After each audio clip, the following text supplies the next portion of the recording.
On this week's show, Flames baseball tries to stay hot against the ACC, and a men's tennis player tells us why Liberty. Plus, Reagan Underwood is excelling in yet another sport at LU, and the story of how Caleb Hammett found his identity in Jesus. This is Flames Central.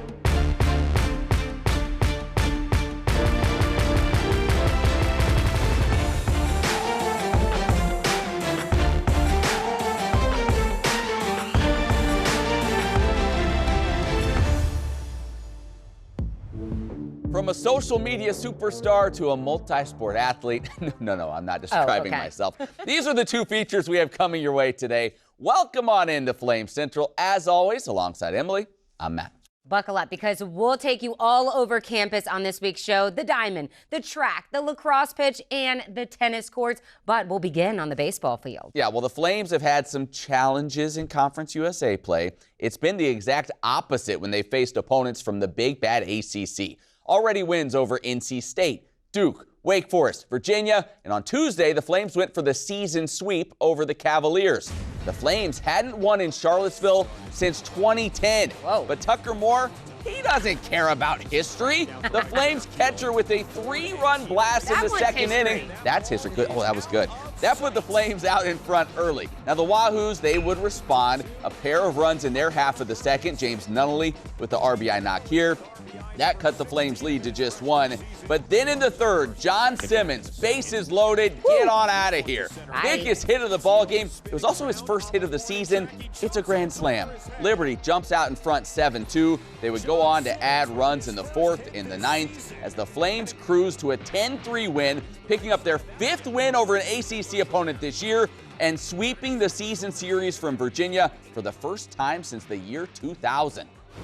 In college, it's rare to find a student athlete who is gifted enough to compete and win at the Division I level in multiple sports, unless you're Reagan Underwood. For 5 years, she put together a decorated resume with Liberty Field Hockey, garnering second-team All-America and Big East first-team honors her final season. But she wasn't done competing for the Flames just yet. Today, you can find Reagan on the track.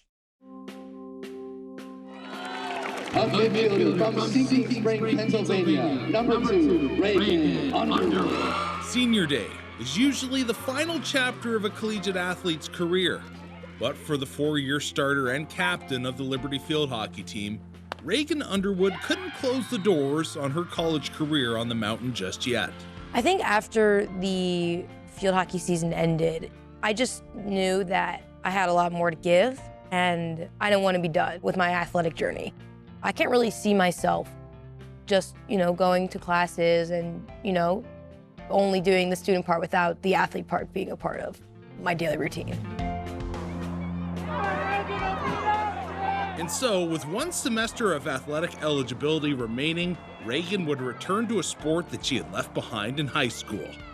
The last time I ran in a track meet was my junior year of high school. It was the Pennsylvania State Championships. That was the last time I was actually, competitively running track. I didn't have my senior season because COVID canceled it, and I never got to really see what my potential was for track. 200 to go. Underwood with a little surge. Reagan was not the first in her family to represent Liberty. Her brother Jacob would run for the Flames for 3 years and paved the way for his younger sister to join the team. So I got to coach her brother Jake Underwood before I even knew about Reagan. And so he told me about his sister and how well they were running, and knew the Underwood family really well. So it got us excited about, man, maybe Reagan could run for our program someday as well. She reached out to us, sort of letting us know that she had some eligibility and some time and was interested in competing. As soon as she started training, it was clear this girl is an athlete. She's competitive, she's committed, she is experienced, and all of that transferred over from field hockey. It was very clear that she was a high-level athlete, even though she hadn't been doing track and field. The All-American field hockey midfielder is learning the small details on what it takes to be an elite runner. 5 seconds. I mean, when I was running on the field hockey pitch, I wasn't thinking about my form. Okay, ready, set, go. I wasn't thinking about, hey, what's my stride supposed to look like? What's my arm swing in order to, make sure I'm maximizing power? No, I was just running down a field trying to get from point A to point B as fast as possible. So it's cool to learn all that technical stuff again. This first one, I went way too slow. Way too slow. And it looked like I was striding it. But this one, That knee drive is so good. oh, sweet. And the angles are good. Now, what I would say is relax those arms a bit. The former leader on the pitch is now leaning on her new teammates to guide her along the way. I just went from kind of being the one who knows everything that's going on the field hockey team. People came to me with questions. I already kind of knew how everything functioned. Now I feel like a freshman all over again. It's kind of funny. I was feeling so good. Your first 7, you looked great. Good. I was like, heck yeah. And then my body kind of realized that it was running. I was like, no. A mile in, it realized it was running. It's kind of more fun because it's kind of freeing of okay, I don't know totally what's going on, but luckily I know that the people around me are going to help me and be able to guide me in what I'm supposed to be doing. And I mean, without that, I would be totally lost without my teammates. While putting in the miles has led to PRs and podium finishes, more importantly, God has given her a new community. God's giving me the ability to use my legs and to, have this kind of weird endurance that just comes out of nowhere. And who likes running? Well, when you start hanging out with all the other people who also love to run and love to do that, you create a really big bond with those people. If I was at a field hockey practice, we're thinking about drills, we're thinking about tactics.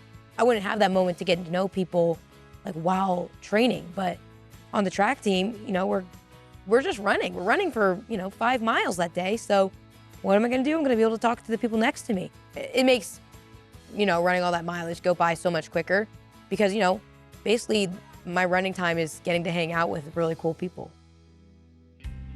The now two-sport athlete has left a forever mark on 2 teams for the Flames as she writes the final pages of her journey as a college athlete. I just pray for the health and safety of these girls as they're running out there. As this, and in Jesus' name we pray. Amen. God gives us talents and we want to steward them well. And one of the things that I saw from Reagan from the start was she knew she was gifted in both running and field hockey, and she chose the field hockey route and has been amazing at it, and the Lord will continue to use that. But she knew she had a talent in running, and she wanted to continue to develop that with this time that she had here. I see that spirit of developing her talents for the Lord's glory as very much a part of her legacy and a part of who she is. Come on, Reagan, you've got this, girl! You're doing it, Reagan! Stay focused, keep passing! Reagan Underwood decides to take it with just over a lap to go. All right, Reagan, last lap, go, go, go! College is a really special place. In college athletics, you've got 4 years to be able to participate in a sport. So why not take advantage of every opportunity I get? I mean, God gave me the opportunity to be able to run for a semester, and I'm super grateful for it. Thanks to our Donald Scott for producing that great piece. Reagan was so much fun to watch on the field hockey pitch. So when I heard she was going to try to transition and run track, I'm like, you don't understand how difficult this sport is. Of course, she proves me wrong and just completely dominates. She's done just fine. And, when you think about athletes over the years here at Liberty, there's a certain few that you say, that's what you want a Liberty athlete to be. Mm-hmm. She's one of those people. Her maturity, obviously her faith in Christ is so strong, and then the way that she competes. She is the definition of a Liberty athlete. I wonder if she's going to find another red shirt or, way to compete in another sport. All right, let's take it back to the pitch, but we're talking lacrosse now. The Lady Flames on the road at number 12 JMU for their final non-conference contest. First quarter, Liberty trailing until Katie Colavito, weaving through traffic and makes a shifty move to find the back of the net. She scored a team-high 3 goals in this game. Let's take it to the second quarter. JMU still on top, but goalkeeper Rachel Hines had a solid performance in this one, tying her career high with 15 saves. But Matt, the ranked Dukes just breezed their way to victory in this one, 17-6. It doesn't get any easier for the Lady Flames as they face conference foe Jacksonville up next. Well, despite that outcome, this season has been a successful one to this point for Liberty Lacrosse, and it's certainly been successful for senior Tava Reinertsen. The Minnesota native has had a breakout campaign, and we talked with her about it on this week's Flame Central podcast powered by Alcova Mortgage. I think you had 22 career goals in your first 3 years. You got 45 this season. Is this accurate? You're just 7 goals away from the program's single-season record. Katie Pridemore in 2015, 52. You and Mackenzie Lehman both with 45 right now. What has allowed you to find the back of the net more? Man, it really is game awareness. I don't know, it's really tough when you are coming in and out of the game rather than being on the field the entire time, what the vibe is of the team and, you know, how to control that ball, feel it in your stick, I don't know, read the field, what's the right move, wrong move to make. And so I feel like just having that opportunity to be on the field the entire time, it's grown my awareness of how the game ebbs and flows. And so I feel like that's a really key difference maker. To listen to our entire conversation with Tava and to hear Emily Austin break down what her Masters Champions dinner would be it's good. in painstaking detail, check out this week's Flame Central podcast powered by Alcova Mortgage. We drop a new episode every week. You can listen on Apple, Spotify, or you can watch on the Liberty Flames YouTube channel. Well, after this quick break, we'll share how men's lacrosse player Caleb Hammett went from rock bottom to living for the Lord. Plus, it's an extra special Warm, Hot, and Fuego. Find out why when Flame Central returns. Welcome to Liberty University's online programs, where living out your calling with integrity is what you train to do. And getting ready for the future doesn't mean missing out on the now. Because a university is more than buildings and books. And an education should set you free, not fence you in.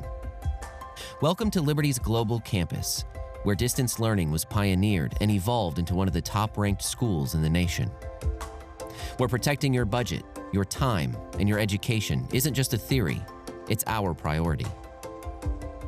Here, degrees in your field reflect industry demands and help you get ahead of the competition. Where college comes to you, but you can come to college too. Game day, homecoming, graduation day.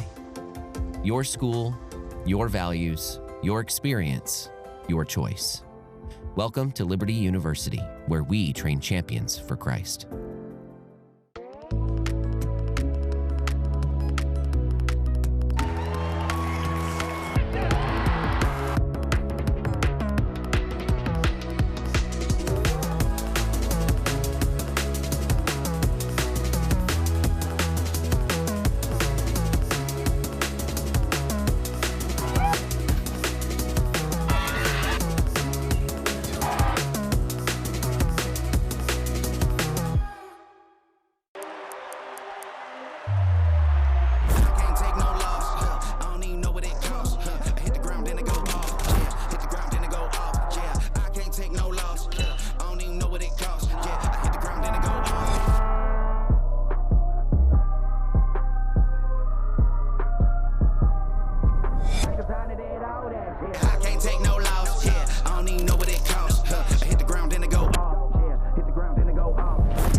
Welcome back to Flame Central. The internet is a powerful place. An individual can have so much influence and reach online. Just ask men's lacrosse superstar Caleb Hammett, also known on social media as the Drip King. He has a massive following, 2.9 million followers on TikTok, 1.7 million on Instagram. But what changed Caleb's life wasn't this online fame, it was the decision of who he was going to follow. My name is Caleb Hammett, And lacrosse used to be my whole entire identity, but now it's completely in Jesus. Lacrosse has been a part of Caleb Hammett's life since childhood.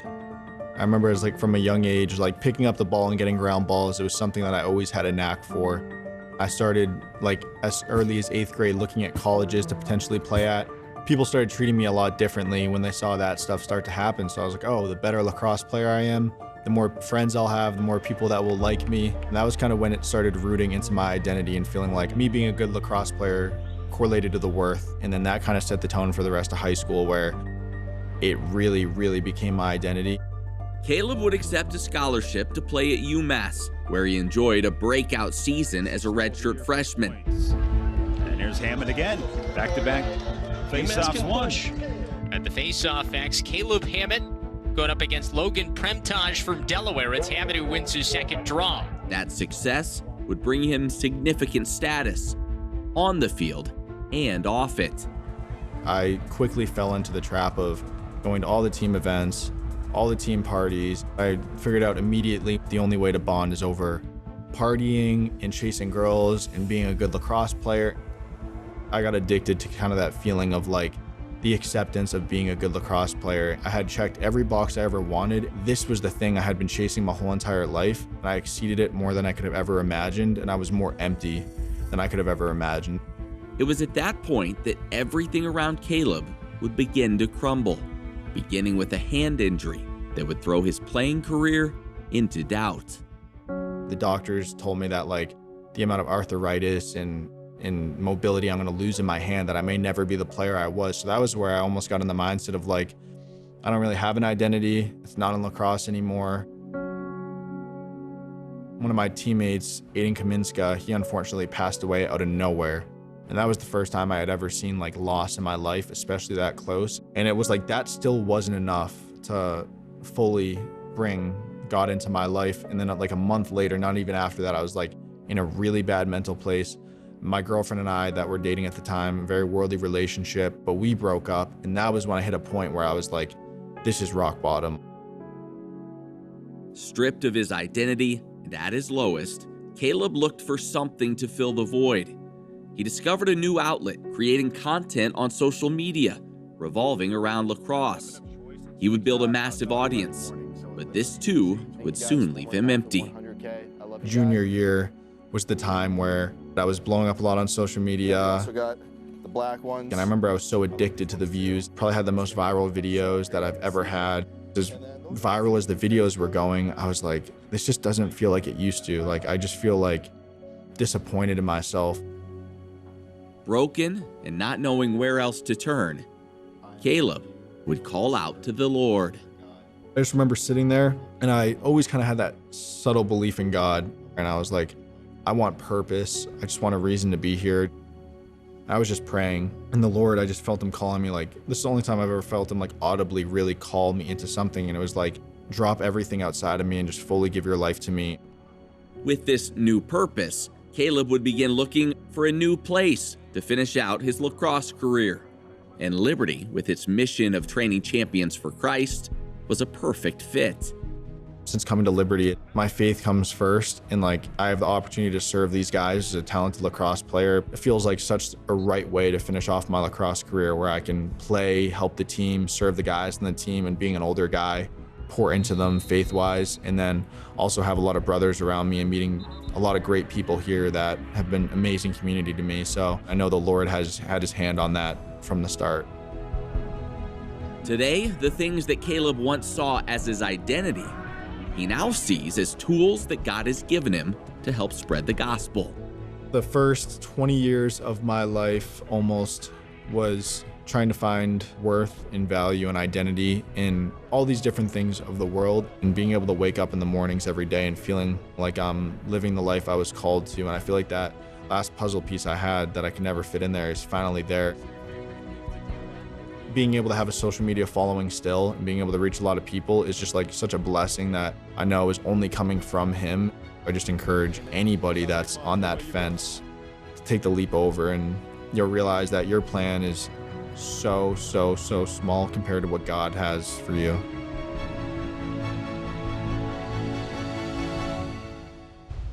Thanks to our Caleb Smith for producing that great piece. It's cool to see how Caleb Hammett is now using his platform to lead others to the Lord. All right, it's time for Warm, Hot, and Fuego. I know Rhett McGibbon isn't here. The weather starts getting a little nice. We can't find him. Poof, he's gone. Yeah. Matt Warner stepping in to name his top athletes of the week. We'll start things off with warm. Do we have a theme? No theme, but I do have a question for you. Oh, Obviously, boy. it's Easter weekend. Can you tell me what is the best Easter candy? I'm going Reese's Eggs. That's the number one. On all the lists, it's number one. I love it. It's so good. I would throw out there, though, don't sleep on the Starburst jelly beans. Oh, That's a yeah, popular those are choice pretty as well. good. All I right, can down some that has good. nothing to do with the list. Warm. Let's start with warm, and let's start with Josh Ryan, Liberty Golf. And you say, oh, that name sounds familiar. Why could that be? Well, he was last year's Conference USA Golfer of the Year. He's also the Golfer of the Week this week after finishing tied for second at the Louis Chitangwa Memorial. Wow. Easy for me to say. You finished a I'm not couple gonna shots try. off the lead at 3 under par. Liberty finished in 4th, their best team finish of the year. Why is this important? Well, what's next for the Flames and for Josh? The Conference USA Championship in beautiful Texarkana next week.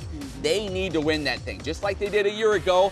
They need to win it to reach the postseason most likely, and so that's going to be a big tournament for them. Perhaps they're playing their best golf of the season at the right time. That's what the Masters does. Everyone watches the Masters, and then the best golf follows. All right, we go from warm to hot. Who you got? All right, I got the most intimidating pitcher maybe in all of college softball, and that is Kaylin Yoder. She is your Conference USA Pitcher of the Week. She threw a 5-inning shutout against New Mexico State last weekend. Get this, in Conference USA play this season, 5-1 record, an ERA of 1.71, and she leads all of Conference USA in batting average against. Hitters hitting just 162 against her. You have a better chance of getting struck by lightning than you do getting a hit off Kaylin Yoder. That's not true, but I thought that would emphasize the point. It's a good how stat. good she has been in conference play this season for the Flames. And just a little fun fact, she is one of the only girls on this team that believes a hot dog is a sandwich. All right, There you go. we finish things off with En Fuego.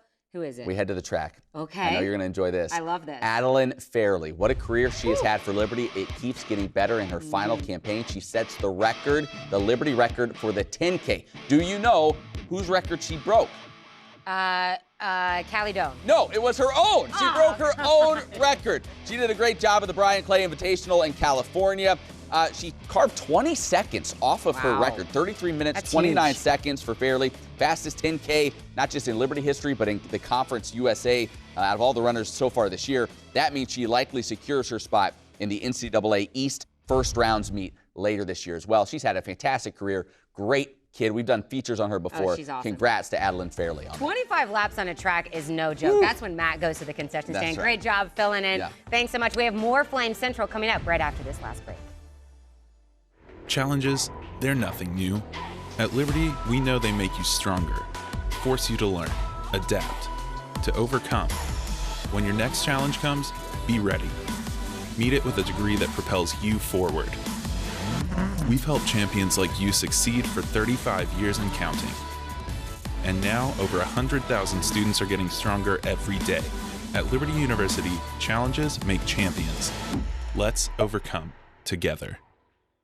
So you're looking for a university that's perfect for you, a school that has anything you could possibly need. Anything? You want a place that has the programs you want to study, and maybe a few more, just in case you change your mind. I think I'm going to sign up for the fashion design program. All right. A place with state-of-the-art facilities. I mean, look at this campus. And who doesn't love big-time sports? And great recreational activities. Okay, now we're on a roll. Somewhere you can hike, slide, strike, shoot, climb, eat, and most importantly, eat. You want a place that takes you to space? Okay, maybe not, but we can teach you how to fly, or pastor a church, or run a business. And all that with a great view? Yeah, I think I know a place.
Hey there, welcome back to the show. You know, Matt, there's one thing about college athletics that doesn't seem like it's going anywhere anytime soon. Yep, you guessed it, the transfer portal. Yeah, and while sometimes it's hard to see student athletes move on from Liberty, the portal also provides an opportunity for newcomers to get a fresh start here on the mountain, which was the case for Liberty men's tennis player Carl Roothman. He's the focus of this week's Why Liberty. Hi, I'm Carl Roothman from men's tennis, and I transferred from Oklahoma State. There was a few factors that played a role in me transferring to Liberty. I would say one of the main ones was certainly my faith. Liberty is an easy place to embrace your faith. I feel like there's an unreal community around us with the coaches and players. I knew a few people on the team. My cousin played a big role in that. I wish I was here with him on the team. I think it would have been very, very fun.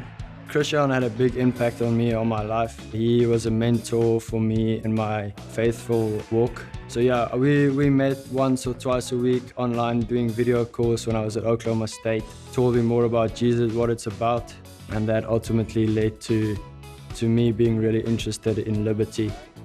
The coaches are different, I'll say, in the fact that they really know how to get the best out of you.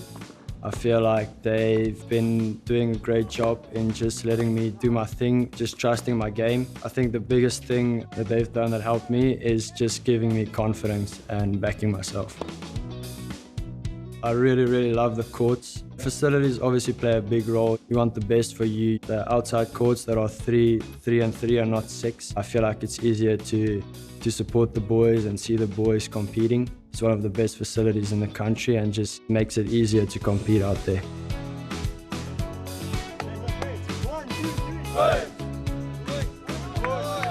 For someone to transfer to Liberty, I'll say do it 100%. I think it's an amazing place to grow as a person and as a sports person. The people here really care about you on and off the court, and I just think it's an unreal university for any student athlete.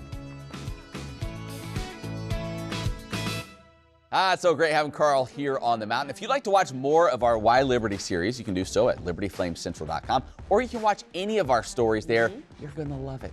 Hey, speaking of the transfer portal, Jamie Chadwell is going to be on the podcast. That kind of hit Liberty football hard, so we'll talk about it. It's coming your way on Tuesday. For Matt, I'm Emily. Have a great Easter. We'll see you right back here next week.